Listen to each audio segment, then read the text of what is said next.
बिस्मिल्लाहिर्रहमानिर्रहीम, अस्सलामुअलैकुम। लाखों करोड़ों दुरूदो सलाम मोहम्मद मुस्तफ़ा सल्लल्लाहु अलैहि वसल्लम और आले मोहम्मद पर। मैं हूँ उमर दराज गोंदल और आप मेरा यूट्यूब चैनल देख रहे हैं। आज ख़बरें शायद कुछ और हैं जो इंटरनेशनल स्टेज से आ रही हैं या इंटरनेशनल मामलात से जुड़ी हुई हैं, और पाकिस्तान में भी ज़ाहिरी बात है उन ख़बरों को ही कवर किया जा रहा है। लेकिन इस सब के दरमियान में एक बड़ी डेवलपमेंट जो हुई है वो डेवलपमेंट पाकिस्तान और अफगानिस्तान के बॉर्डर के ऊपर हुई है। बाढ़ का तनाज़ा हो, टीटीपी का तनाज़ा हो, बीएलए का तनाज़ा हो, पाकिस्तान ने हमेशा तहम्मुल का मुजाहरा किया और तालिबान के सामने एहतजाज किया या अपने तहफ़्फ़ुज़ात रखे और इंतज़ार किया कि किस लम्हे वो जो उसके ऊपर एक्शन लेते हैं। या फिर बाढ़ उखाड़ने का मामला आया तो पाकिस्तान के फौजियों के साथ जो लबो लहजा था, जो बातचीत थी, पाकिस्तान उसके ऊपर भी खामोश था। लेकिन आज पहला मौका आ गया है जहां पे पाकिस्तान और अफगानिस्तान के दरमियान मुसल्ला तसादुम हुआ है। ये मुसल्ला तसादुम पाकिस्तान की फौज और तालिबान के दरमियान है, और अब बाकायदा तौर पे ईरान के बाद ये दूसरा मुल्क पाकिस्तान बन गया है जिनके साथ तालिबान ने बराह रास्त लड़ाई लड़ी है। लेकिन ऐसा हो नहीं सकता कि तालिबान लड़ाई लड़ें और फिर उनको सबक न सिखाया जाए। आज पाकिस्तान की जानिब से यह बताया गया है कि आपने हमारे सब्र और तहम्मुल को गलत तौर पे कैलकुलेट किया है। पाकिस्तान ने जो कंधार या चमन के दरमियान का हमारा स्पिन बोल्दक वाला जो ये वहां पे बॉर्डर क्रॉसिंग है, चमन बॉर्डर क्रॉसिंग जिसको हम कहते हैं, वहां के ऊपर जो बराह रास्त तसादुम है उसके अंदर काफी ज्यादा लोग तालिबान के मारे गए हैं, दर्जनों की तादाद में जख्मी हैं, और हमला करने के बाद अब वो कह रहे थे जी सिविलियंस मारे गए हैं। वहां पे मुख्तलिफ लोग क्या बता रहे हैं, इस वक्त ऑन ग्राउंड सिचुएशन क्या है, और फिर ये लड़ाई शुरू हुई आज क्यों है। आज तो बाढ़ का तनाजा भी नहीं था, बाढ़ के तनाजे के ऊपर भी खामोशी इख्तियार कर ली गई है। और फिर आखिर में मैं आपको बताऊंगा कि तालिबान पाकिस्तान की जानिब से तो इस सारे मामले के ऊपर जैसे पहले भी खामोशी थी, अभी तक भी खामोशी है, लेकिन तालिबान की जानिब से सरकारी मौक़िफ़ आ गया है और तालिबान को थोड़ा अंदाजा हुआ है सरकारी मौक़िफ़ में उन्होंने पाकिस्तान के बारे में क्या कहा है। ये तमाम डिटेल्स आपको इस वीडियो के अंदर मिलेंगी। लेकिन अगर आपने अभी तक चैनल सब्सक्राइब नहीं किया और आप चाहते हैं कि आपको मुस्तनद और बरवक्त खबरें मिलती रहें तो हमारा चैनल सब्सक्राइब कर लीजिए, बेल आइकन के ऊपर क्लिक कर लीजिए ताकि हमारी आइंदा आने वाली वीडियोस बरवक्त आप तक पहुंच रहे। अफगानिस्तान का मामला इंपॉर्टेंट है, पाकिस्तान के लिए हो या इस पूरे रीजन के लिए। उसमें सेंट्रल एशियन स्टेट्स हों, साउथ एशियन स्टेट्स हों, सब के लिए कहीं ना कहीं अफगानिस्तान का एक इम्पैक्ट है। आप उसकी इंपॉर्टेंस का अंदाजा इसलिए लगा लें कि आज पाकिस्तान के प्राइम मिनिस्टर और रशियन प्रेसिडेंट के दरमियान किसी भी लेवल के ऊपर जो हाईएस्ट डिग्निटरीज के लेवल के ऊपर अगर मुलाकात हुई तो 23 साल के बाद मुलाकात के अंदर ऐसा नहीं हुआ कि हम अफगानिस्तान को स्किप कर दें। अफगानिस्तान के मैटर के ऊपर आज भी दोनों ममालिक के दरमियान बातचीत हुई है, और इस सारी सूरत हाल के दौरान आपको खबरें इमरान खान की, यूक्रेन की मिल रही होंगी। लेकिन मैं आपको बताना यह चाहता हूं कि पाकिस्तान और अफगानिस्तान के दरमियान आज पहला बाज़ाब्ता मुसल्ला तसादुम हो गया है। अगस्त के महीने में तालिबान की हुकूमत आई, पाकिस्तान सबसे बड़ा उनका सपोर्टर था और स्टिल है, लेकिन उसके बाद बाढ़ वाले तनाजे के ऊपर कुछ गड़बड़ हुई। जब गड़बड़ हुई तो पाकिस्तान ने तहम्मुल का मुजाहरा किया और पाकिस्तान ने कोई ज्यादा उसके ऊपर बातचीत नहीं की।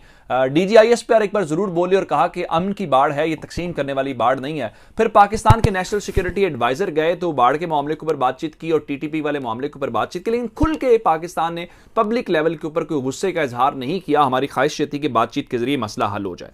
लेकिन ये जो चमन बॉर्डर है पाकिस्तान और अफगानिस्तान के दरमियान, अगर पाकिस्तान का चमन का इलाका है और उस तरफ आपको कंधार का इलाका जो तालिबान का खुद गढ़ है वो वाला इलाका लगता है, तो स्पिन बोल्दक के दरमियान आज स्पिन बोल्दक का जो ये बनता एरिया, वहां पे दोनों जानिब एक दूसरे के ऊपर फायरिंग की गई है। और अगर ये कहा जाए कि पहले तो ये सारा कुछ करते रहे हैं ट्रकों के साथ या बाढ़ वैसे उखाड़ते रहे, तो पाकिस्तान की जानिब से कोई रिस्पॉन्स फौज की जानिब से नहीं किया। हमने एक गोली नहीं चलाई, कोई ऐसी कार्रवाई नहीं की जिसको आप तसादुम में, लड़ाई में कुछ कह सकते हैं। लेकिन आज पहली बार उस सब्र तहम्मुल के मुकाबले में पाकिस्तान ने एक्शन करके दिखाया है, और उस एक्शन के जो असरात हैं वो हमें दिखाई दे रहे हैं। अब मैं आपको बताना ये चाहता हूं कि कंधार के इस इलाके में, स्पिन बोल्दक के इलाके में अब तक की इतलात के मुताबिक तालिबान के कम अज कम 10 लोग मारे गए हैं। अब तालिबान और वो सहाफी जो तालिबान के बहुत खिलाफ हैं वो भी ट्विटर के ऊपर बता रहे हैं जनाब सिविलियंस मारे गए हैं। सिविलियंस का क्या काम है, सिविलियंस किस तरीके से वहां पे हो सकते हैं। अल्हम्दुलिल्लाह इस लम्हे तक पाकिस्तान का कोई जानी नुकसान रिपोर्ट नहीं हुआ। जैन जो सहाफ़ी बलूचिस्तान से हैं, कवर करते हैं इन मामलात को, उन्होंने ये ज़रूर अपने सोर्सेज के हवाले से कहा है कि 4 पाकिस्तानी ज़ख्मी ज़रूर हुए हैं, लेकिन अल्हम्दुलिल्लाह कोई जानी नुकसान नहीं हुआ। और पाकिस्तान ने फौरी तौर पर जो अफगानिस्तान के साथ ये बॉर्डर लगता है इसको क्लोज कर दिया। और ये फायरिंग का वाक़या शुरू कैसे हुआ और कब शुरू हुआ ये आपको बताना चाहता हूँ।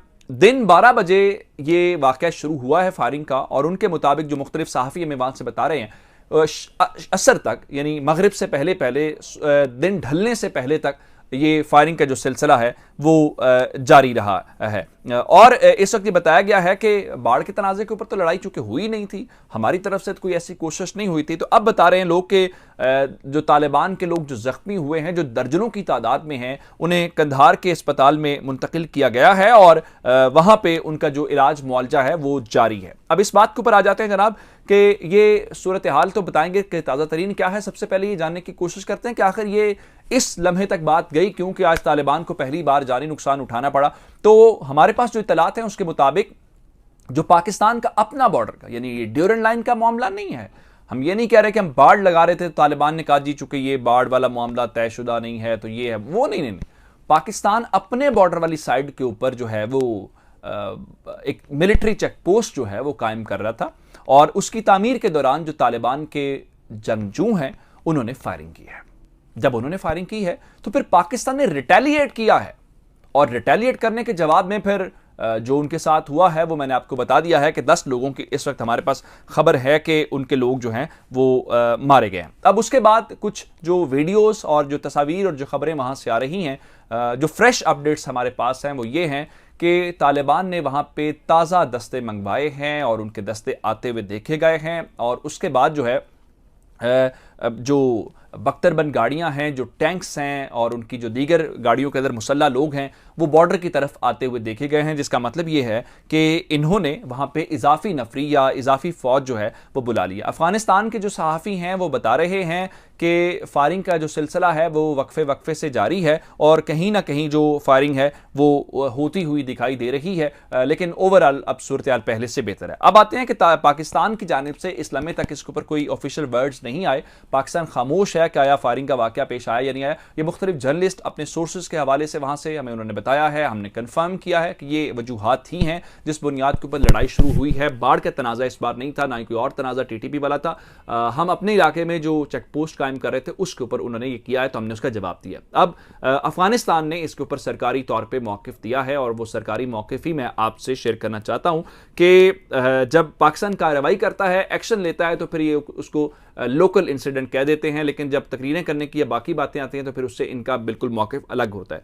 ज़बीला मुजाहिद साहब जो हैं जी, तालिबान के तर्जुमान भी हैं, उन्होंने आपसे थोड़ी देर पहले ही ट्वीट किया है और उस ट्वीट के अंदर उन्होंने बताया है कि मकामी सतह के ऊपर एक इंसिडेंट हुआ है, एक वाक़या हुआ है, और इस वाक़े के बाद उनके मुताबिक जो है वो दोनों तरफ की क़यादत का राब्ता फौरी तौर पे हुआ है और दोनों तरफ की जो जब क़यादत को इन्फॉर्म किया गया है तो अब उनके मुताबिक सिचुएशन इज़ अंडर कंट्रोल, यानी सूरत हाल मुकम्मल जो है वो कंट्रोल और वो इस तरह की परेशानी वाली कोई बात नहीं है। लेकिन उन्होंने इस अपने ट्वीट के अंदर जो है ये कहा है कि बदकिस्मती से जो पाकिस्तान के फ़ौजी हैं, जो पाकिस्तान के लोग वहाँ पर डिप्लॉयड हैं, उनकी जानिब से फायरिंग की गई। हालांकि पाकिस्तान को वहाँ फायरिंग करने की क्या वजह समझ आती है, पाकिस्तान फायरिंग क्यों करेगा, एक बात है। उसके बाद अगर पाकिस्तान ने ये काम किया है तो उसी ट्वीट के अंदर जो है ज़बीला मुजाहिद साहब ये बताते हुए नजर आ रहे हैं कि उन्होंने एक कमेटी तश्कील दे दी गई है जो थॉरो इन्वेस्टिगेशन करेगी और ये देखेगी कि ये